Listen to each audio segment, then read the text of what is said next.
নমস্কার দর্শক বন্ধুরা, রেস স্পোর্টসের পর্দায় আপনাদের সকলকে স্বাগত জানাই। এই মুহূর্তে আমি দাঁড়িয়ে রয়েছি নেতাজি সুভাষচন্দ্র বোস আন্তর্জাতিক বিমানবন্দরে। আপনারা জানেন আজ ডুরান্ড কাপের দ্বিতীয় ম্যাচে বিএসএফ এর বিরুদ্ধে 4-0 গোলে একটা বড় ব্যবধানে জয় পেয়েছে মোহনবাগান। পরবর্তী ম্যাচ ডায়মন্ড হারবার এফসির সাথে মোহনবাগান মুখোমুখি হবে। তবে তার আগে মোহনবাগান দলে কিন্তু শক্তি বাড়িয়ে নিলেন কোচ হোসে মলিনা।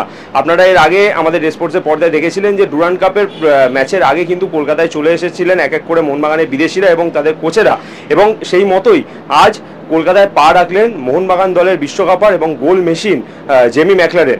আপনারা জানেন যে গত মরশুম আইএসএল ফাইনালেও কিন্তু তিনি গোল পেয়েছিলেন এবং একজন প্রপার বক্স স্ট্রাইকার বলতে আমরা যেটা বুঝি সেটা কিন্তু জেমি ম্যাকলারেন। এবং সেই মতোই ডুরান্ড কাপে ডায়মন্ড হারবার এফসির বিরুদ্ধে মুখোমুখি হওয়ার আগে জেমি ম্যাকলারেন তিনি যে কলকাতায় চলে এলেন, এর ফলে কিন্তু স্বাভাবিকভাবেই শক্তি বাড়বে মোহনবাগান দলে। এছাড়াও আজকে রাতেই কিন্তু আরও এক বিশ্বকাপার চলে আসছেন কলকাতায়, তিনি হলেন জেসন কামিন্স।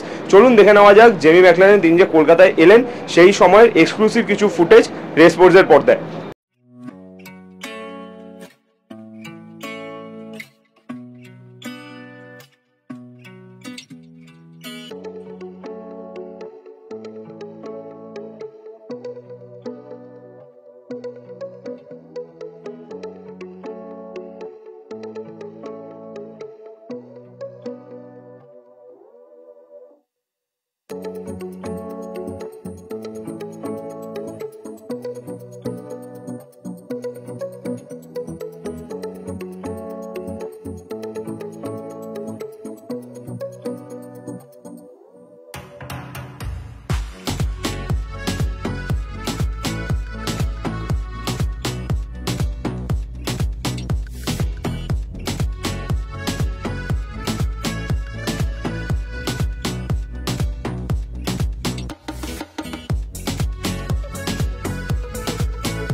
সুভাষচন্দ্র বোস আন্তর্জাতিক বিমানবন্দর থেকে ক্যামেরায় শুভম মণ্ডলের সঙ্গে সায়ন দে, রেস স্পোর্টস।